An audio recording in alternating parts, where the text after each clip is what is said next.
Hey viewers, welcome back to my channel. तो काफ़ी दिनों से मैं वीडियोस नहीं डाल रही थी, सो आज मैंने सोचा कि क्यों ना मैं एक वीडियो बनाऊं और मैं डालूं, क्योंकि कल तक तो मुझे ये लग रहा था कि मे बी मेरा कंटेंट उतना अच्छा नहीं है, maybe people are not liking it, but after seeing each and every person, जो भी आप लोग यहाँ देख रहे हैं, जो भी मेरे चैनल को सब्सक्राइब करते हैं, जब मैं देखती हूँ कि सब्सक्राइबर्स बढ़ रहे हैं, it motivates me a lot.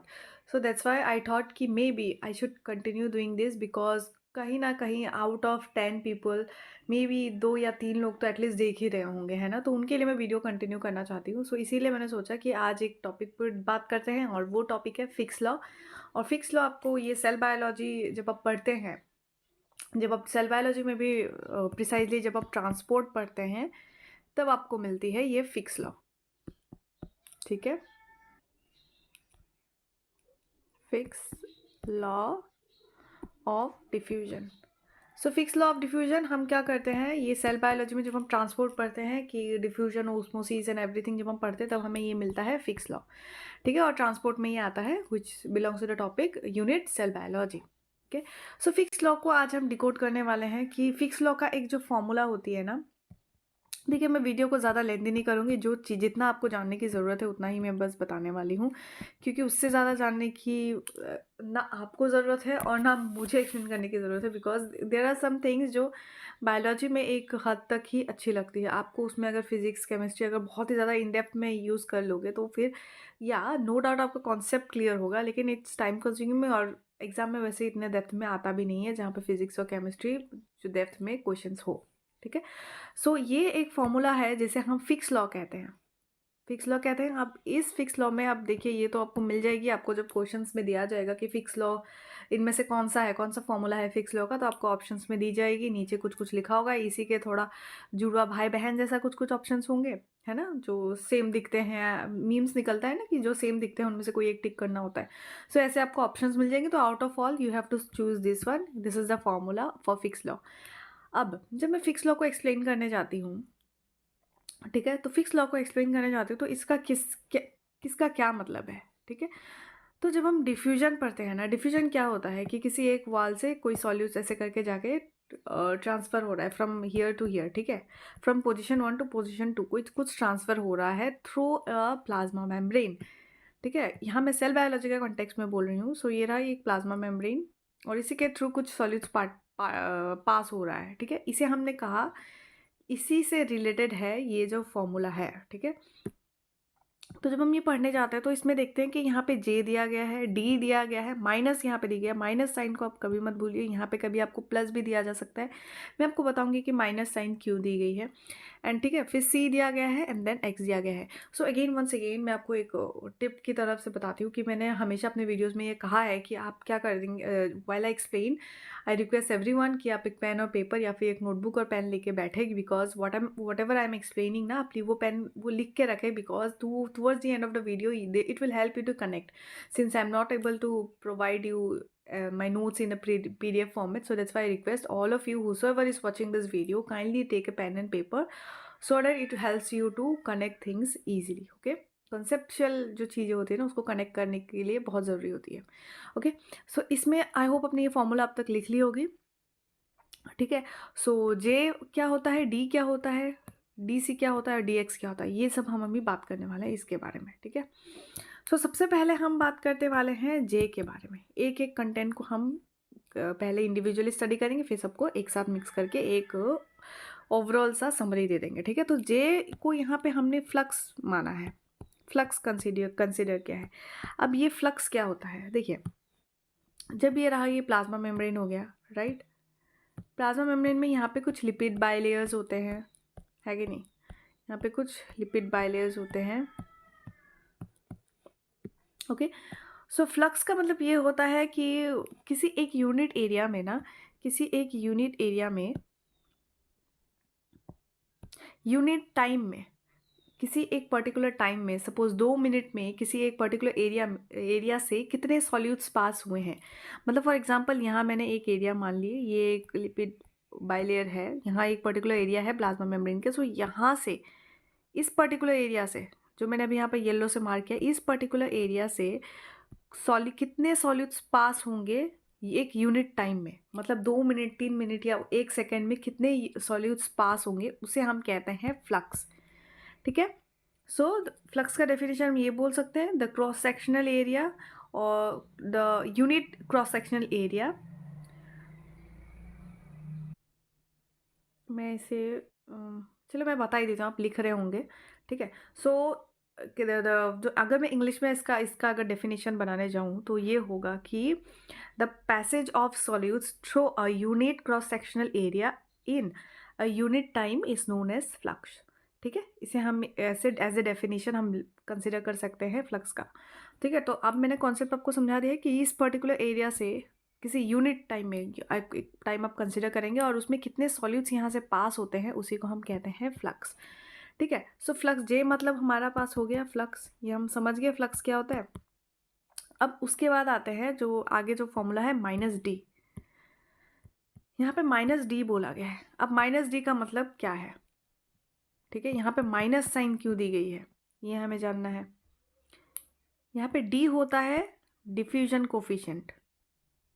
जैसे सॉल्यूशन यहाँ से पास हो गया, उसका मतलब हम किस बारे में बात करें, हम डिफ्यूजन के बारे में बात करें, राइट। सो इसके अभी हम इसको डिफ्यूजन कोफिशिएंट कहेंगे, इसको डी को डिफ्यूजन कोफिशिएंट करेंगे। लेकिन इसको इस पर माइनस क्यों है? इसमें प्लस भी हो सकता था या फिर कुछ भी नहीं हो सकता था, राइट। इसमें हमारे पास ऑप्शंस थे, या तो कुछ भी नहीं हो सकता था या तो प्लस हो सकता था। ठीक है, और अभी हमें जो फॉर्मूला में मिला है वो माइनस मिला है। सो ऐसा क्यों है, इसमें माइनस क्यों लगा हुआ है, ये हमें जानने की ज़रूरत है। सो जब हम ये जानने की कोशिश करते हैं तब मैं आपको एक कॉन्सेप्ट बता देती हूँ कि जब आप किसी suppose this is an area, ठीक है, यहाँ कुछ सॉल्यूट्स है जिसका कंसंट्रेशन बहुत ज़्यादा है। ठीक है, सपोज यहाँ पे सोडियम है जो बहुत ज़्यादा हाई कंसंट्रेशन में है, और यहाँ पे वो सोडियम इधर अंदर को आ रहा है, ये मेम्ब्रेन से पास होके वो अंदर को आ रहा है। ठीक है, और यहाँ पे सोडियम का कंसंट्रेशन कम था। ठीक है, सो यहाँ पे सोडियम का कंसंट्रेशन कम था इनिशियली। तो इनिशियली अगर सोडियम कंसंट्रेशन का कम था इस साइड में, साइटोसॉलिक साइड में, यहाँ नॉन साइटोसॉलिक साइड में, तो यहाँ क्या हुआ, कुछ सोडियम्स अंदर आए।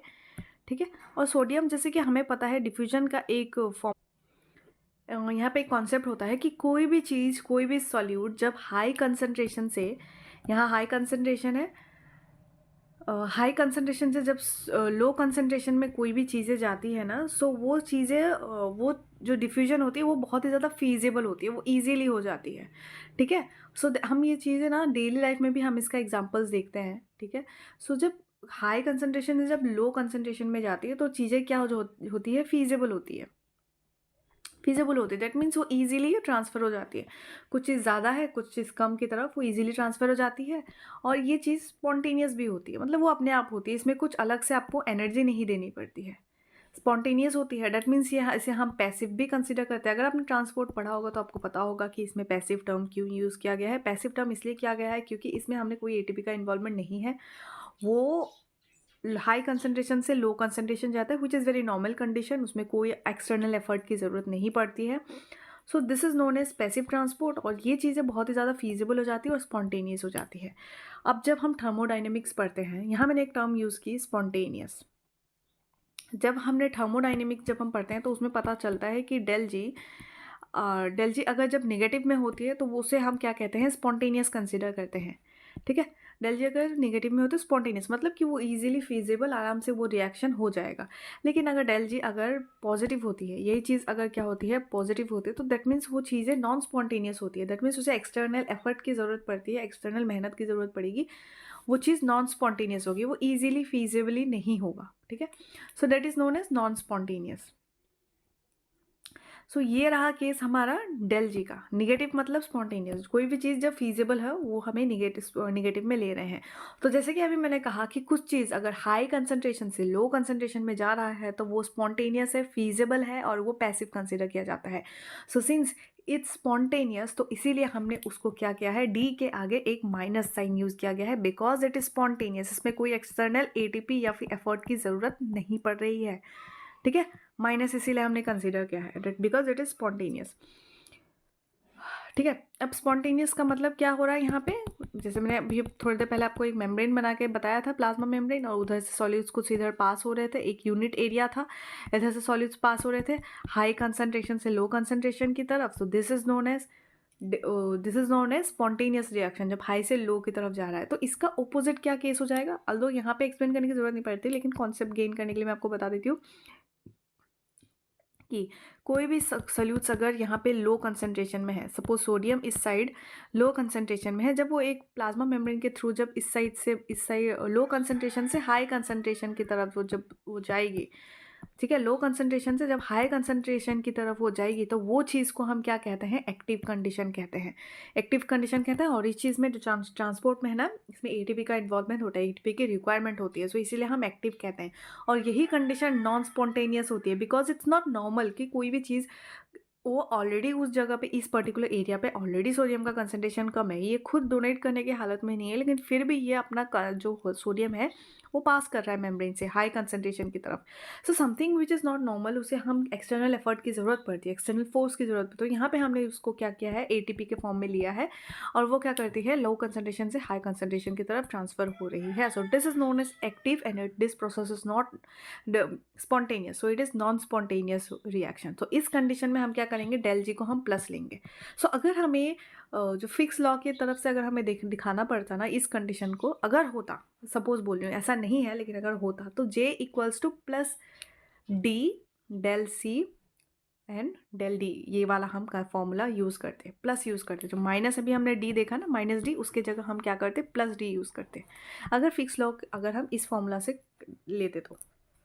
चलो ठीक है, आई होप आपको समझ आ गई। तो हमने क्या समझा, जे समझा, जे का मतलब क्या होता है, फ्लक्स होता है, जो क्लोज सेक्शनल एरिया में यूनिट टाइम में कितना सॉल्यूट्स पास होती है, that is known as flux.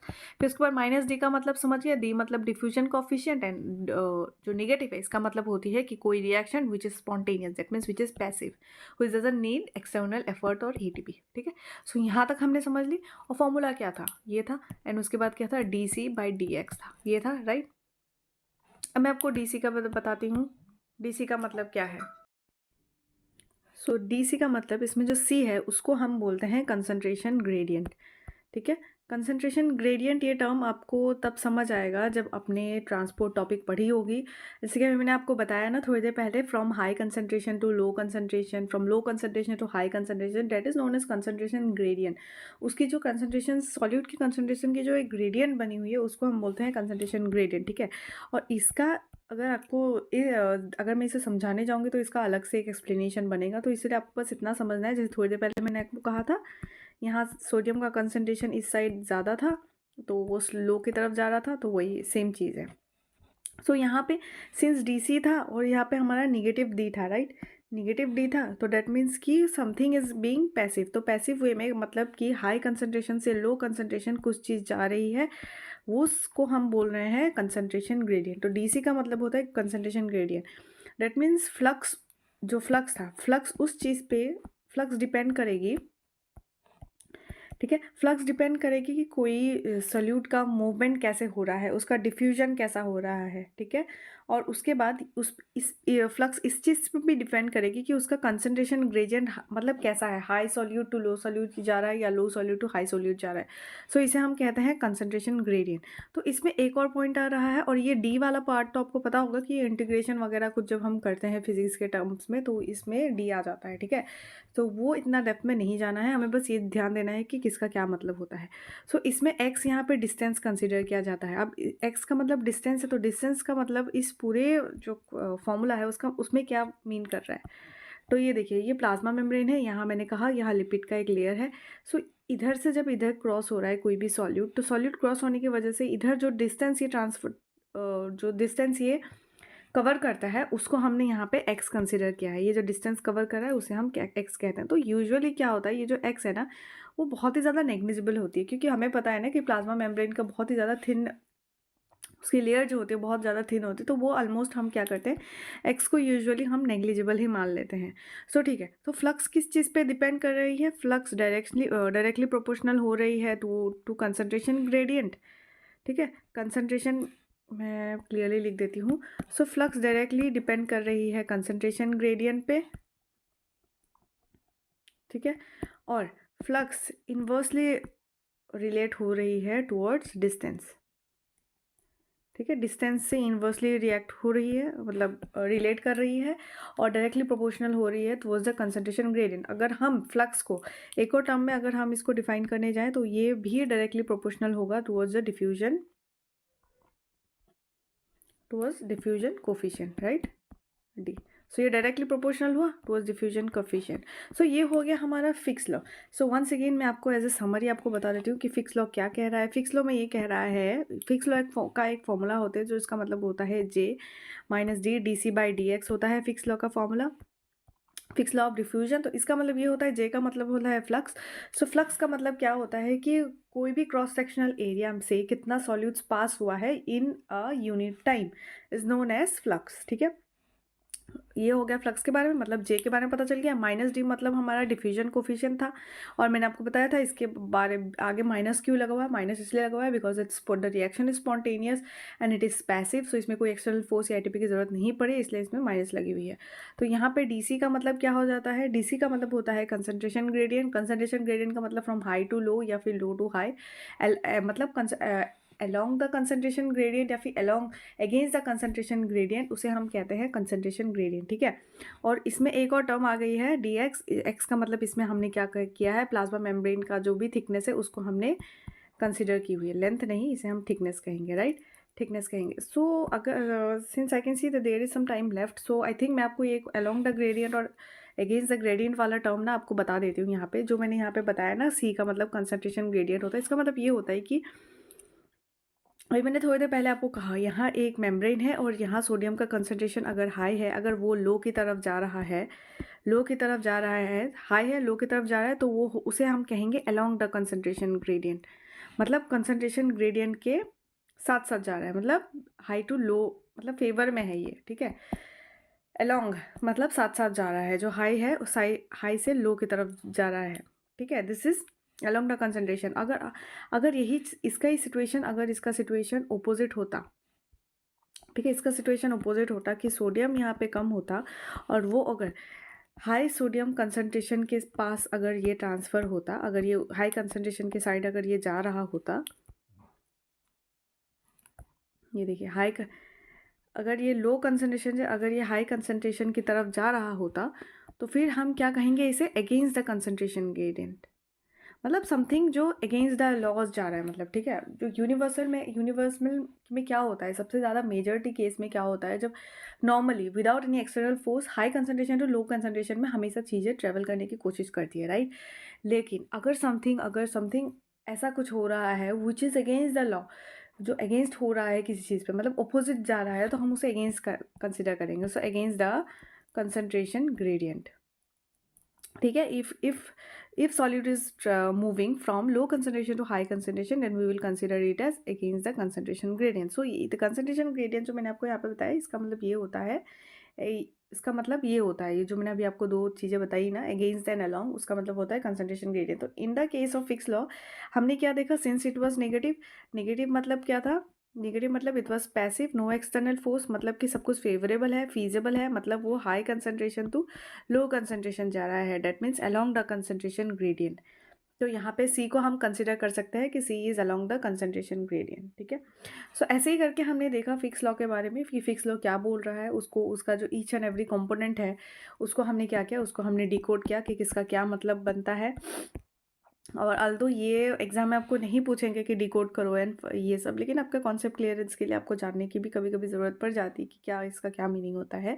उन चीज़ों को हमेशा एक चीज़ से रिलेट कीजिए कि ऐसा कोई भी फॉर्मूला हो तो अगर आपको पूछा जाए इससे रिलेटेड कि what is directly proportional, what is inversely proportional, तो आई नो आपको इस लेवल तक अगर आप पढ़ रहे हैं, फिक्स लॉ पढ़ रहे हैं, तो आपको इतनी बेसिक पता होगी। लेकिन अगर आपको नहीं पता है तो मैं आपको बता देती हूँ कि जो चीज़ ऊपर होती है ना, जो न्यूमरेटर में होती है ना, आपको इसे हमेशा डायरेक्टली प्रोपोर्शनल कंसिडर करना है। इसका जो सीधा सीधा होता है उसे हम डायरेक्टली प्रोपोर्शनल कंसिडर करते हैं, और इसके जो नीचे होता है ना, डिनोमिनेटर में जो होता है, वो इस चीज़ से जे से वो इन्वर्सली प्रोपोर्शनल होता है। ठीक है, मतलब कि डी एक्स अगर बढ़ेगी तो ये फ्लक्स जो होगी वो घटेगी, ऐसा कुछ सिस्टम होता है। ठीक है, सो आई होप आपको मेरी वीडियो पसंद आई है, और अगर पसंद आई है, अगर आपको कंटेंट समझ आया है, आज का जो वीडियो है, लेक्चर है, what ever you can say, सो आप मेरी वीडियो को लाइक कर सकते हैं। अगर आपने अब तक सब्सक्राइब नहीं किया है तो आप सब्सक्राइब भी कर सकते हैं।